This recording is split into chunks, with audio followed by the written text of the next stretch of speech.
eligibility vote coming up in the NCAA in June. It's the 5-and-5 rule. Basically, you're going to get 5 years and that's it. But you and I both know, as covering NCAA and in my case, the ACHA hockey scene for years and years, is these kids don't start when they're 18. Not all of them do. And I think this is going to create havoc in the NCAA. First, tell us, kind of give me your thumbnail sketch, if you will, on this rule and what you think of it, that could be coming down here in about a month. Well, college hockey has certainly gone through some seismic changes, haven't they, Lou, over the last few years? I mean, you talk about, now some of this is specific to college hockey, but some aren't. But obviously the NIL, all the different rulings, the House settlement, and all these different things, the opt-in and opt-out rules. In other words, do you want to have 26 players on your roster and you can scholarship every one of them, or do you want to keep at 18 scholarships, but then have as many players as you want? Most of the Big Ten teams, I think by rule, have opted in, except for Notre Dame. That is in hockey. That is. You got the whole CHL NCAA rule. I'm sure we'll touch on that in a few minutes. And now the CHL players can come and they can play here. Yeah. Now you've got the 5-on-5 rule. Again, for those who are not familiar, the NCAA, in their best attempt to stay out of court, they haven't been very successful at that, have they, Lou? And they haven't been very successful winning when they've been in court, for that matter. They're trying to put a clamp on all the craziness. And they're saying, in the moment, they're saying you got 5 years to play you got 5 years to play 5 years of your sport. Yeah. And that clock starts on either the earlier of when you finish high school or when you turn age 19. Now, college hockey, in a very unified way, by the way, the NHL, the college hockey commissioners, the junior commissioners, pleaded with the NCAA to, as my dear friend Jess Myers, St. Paul Pioneer Press, eloquently wrote this morning. He put it very succinctly. He said, really, college hockey only wanted to make one change, one word. They wanted it to go from the earlier of those two to the later of those two, and let kids maybe play that extra year of junior that we're so used to, as you talked about. That's kind of been the fabric and the DNA of college hockey. Kids coming up, playing a year or two or junior. The other thing they want to change is the transfer portal. Only one transfer without having to sit out a year. I'm very much in favor of that. But Lou, you nailed it succinctly. It's going to change the fabric because we are so used to, now the top players are coming out of Minnesota high school or the U.S. program. They're coming in at 18, 19, no question. Right. But you got those kids that are used to playing a year or two of junior. And I spent, in the early days of research on ice, I spent a ton of time hanging around junior rinks, drinking a lot of bad coffee and a lot of cold pretzels, watching these kids play 18, 19, 20, even sometimes as late as 21 years of age. Right. I'm going to say this. I love my college hockey, but I do think college hockey is getting, and sports in general, are getting a bit old. And I know COVID played a role in this. Who's this quarterback? Help me, Lou. The guy who's now going to play in his 6th year of college sports, college football, the Vanderbilt kid or whoever it is. Yeah, he went to the pros finally. Finally got booted out. It's getting a little bit nuts. Here's what I would say. I'm not sure if I really care one way or the other about the age rule. But here's what I'll say. I'm going to say two things. First of all, I am not here to dampen anybody's dreams, but there's a lot of kids, Lou, and I've watched a lot of junior hockey in my day, that are hanging on too expensively and too long to get a dream. And I just think if every sport has to deal with it, hockey has to deal with it. I didn't expect, again, much as we love college hockey, right, Lou, I didn't expect the NCAA to fall over themselves for, let's face it, as much as we love the game, it's a niche sport in the whole pantheon of NCAA sports. I'm not surprised by that at all. Maybe they could have made one little exception, but I guess they figured if you're going to do one exception, you got to do it for all. I think players will adjust. And you know what? Just because you want to go play a year or two or junior doesn't mean you lose your college eligibility. It just means you might play one less year. And so what, Lou? The biggest players, the best players from Michigan State, look, Porter Martone played 1 year and he was gone. And that's not a criticism. He was good. He was ready to go on. Trey Augustine is declined on his final year, right? He's signed with the Red Wings.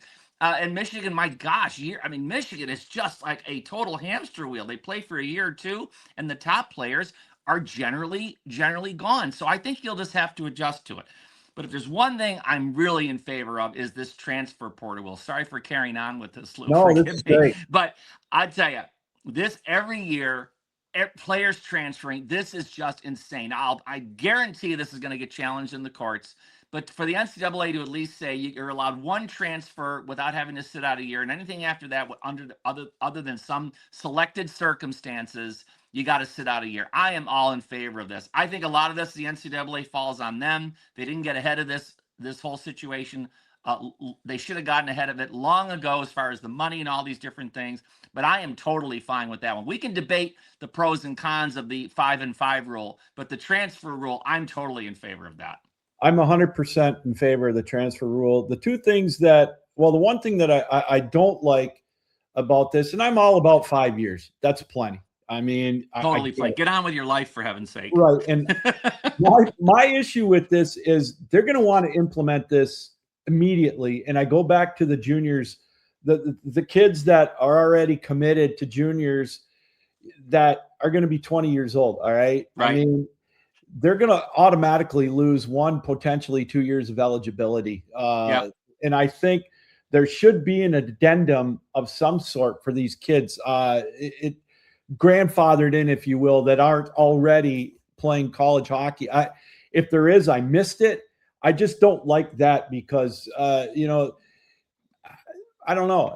That's the one thing that rubs me the wrong way. And the other thing is I love the idea of the red shirt portion of it, but I just think that's going to be challenged when you're going to come with medical red shirts and this and that. I just don't think that is going to hold up as well as they hope.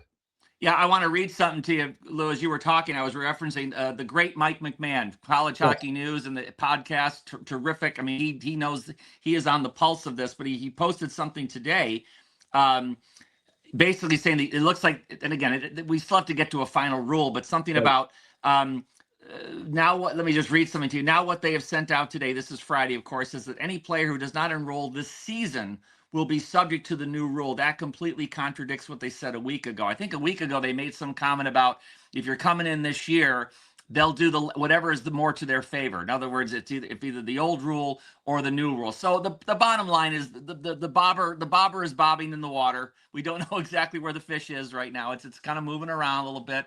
It's like those fish I could never catch when I was a kid. Where are you now? Can't find you. So it's moving around a little bit. But let's see where it lands. But I think I am all for, after years of I think kind of losing the possession of the puck on this one. I think the NCAA, with a lot of pressure from a lot of places, even from the White House, he came down with an executive rule a month or so ago. I think finally we can get some severance of sanity here on this. I know college hockey gets hurt, but my thinking is this: if a kid wants to play 4 years, then get there early. There'll be plenty of opportunity. Who knows? Maybe who knows? It all costs money, but if we can get more college hockey programs and more opportunities, whether it's Division I or Division III or ACAC, Lou, you know better. ACA, the junior, the club hockey is fantastic. Yeah. It's really good. There's a lot of darn good players there who maybe just don't want to live that Division I pressurized lifestyle. There are plenty of good kids there. So whatever it can do, and you know what? As kids come up earlier, all the junior leagues are worried about this. Well, guess what? That'll create more opportunities for them. So the flow will just change. The flow will just change. And the other thing too, Lou, just like rules in sports, I think things will evolve. They'll do this for a year, and if they see there need to be some market corrections, I'm sure they will do that. So it's all evolving. Did anybody that thinks that whatever they vote on now will be set in stone for forever? I doubt it.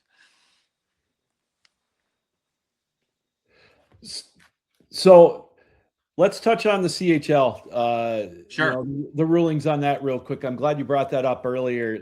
It's definitely changed the landscape of college hockey, the NCAA level, and you're seeing it even trickle down to the ACHA level, the quote unquote club hockey level. Yes. I know I hate it when I use that term, but well, it is what it is. It's non-varsity hockey. Okay. But the CHL rulings and whatnot, just give us an update on that and how that's really kind of changed maybe the landscape of college hockey in your eyes. Well, you know what? I remember years ago, I was doing Notre Dame broadcasts, and Dave Poulin, who was the coach back then, great Notre Dame Fighting Irish, and went on to a great career in the NHL with the Flyers and what have you. I remember him saying, "Boy, if they ever allowed that," he said, "Paul, can you imagine what my parking lot would look like?" In other words, in his mind, the CHL coaches who were maybe trying to recruit kids out of college hockey, Yeah. or what he would have to do to recruit kids. Lou, this is another one for me. I thought should have changed a million years ago. Yeah. I don't care what you give these kids in stipends. CHL players are not pros. I don't care if they've been picked first overall. I don't care if they've signed an entry-level contract. They're not pros, at least by today's standards. They're not pros by any shape of the imagination, even if they had some money. I was totally fine with it. Does it create some complications? Perhaps. But, this gives kids, it's a new tool in their toy box. It's a chance for like a Caden Lidstrom, a Porter Martone, and people like that. And now Chase Reed, who apparently is coming to Michigan State this year. And your Michigan State audience will be very excited. This kid could go second or third overall. We'll see. We'll see. But it just creates another avenue. And the CHL didn't like it at first. But you know what? In my opinion, they ought to embrace it, because they can say, listen, you can come here and you still have that chance to move on to play college hockey. Now, with this new 5-on-5 rule, okay, that kid that maybe plays till 19 or 20 in juniors, and they shouldn't play much longer than that anyway, they Right. still have a chance. Maybe it can't be 4 years, but they can still play. So I think everything evolves and everything will work out. And the junior leagues that were worried about losing kids to the CHL, the ones who like the BCHL, that said, hey, you can come here and protect your college eligibility. Now they're worried about their mousetrap. That just brings an opportunity for new players to come along. So I think all in time it'll work out. But this is a rule that should have been changed a long time ago, in my humble opinion. I love what you just said. Everybody will adapt. And that's been the common theme here. And Exactly. I agree 100%. Yeah, I mean, and not to say that it might not change. There could be evolutions and tweaks and what have you. I have a very dear friend who was a longtime official, did Big Ten football, did some hockey, and he just said, you know what, fans may not understand it, but you know what, you make rule changes, you tweak, and you say, okay, maybe we need to go farther, or maybe we need to pull back a little bit. As long as everybody understands those tweaks and pulls and what have you. But I think there'll be adjustments. I think it's fine. But yeah, you know what? The transfer portal, Lou, I think you and I are completely in lockstep. That's just gone out of control. And as far as the age goes, I think there will be people will be able to adapt to this. And you can, again, nobody's saying you can't play college hockey, but honestly, Lou, I mean, for kids to be coming in as 21-year-old freshmen, I mean, that's just it's a bit much for me.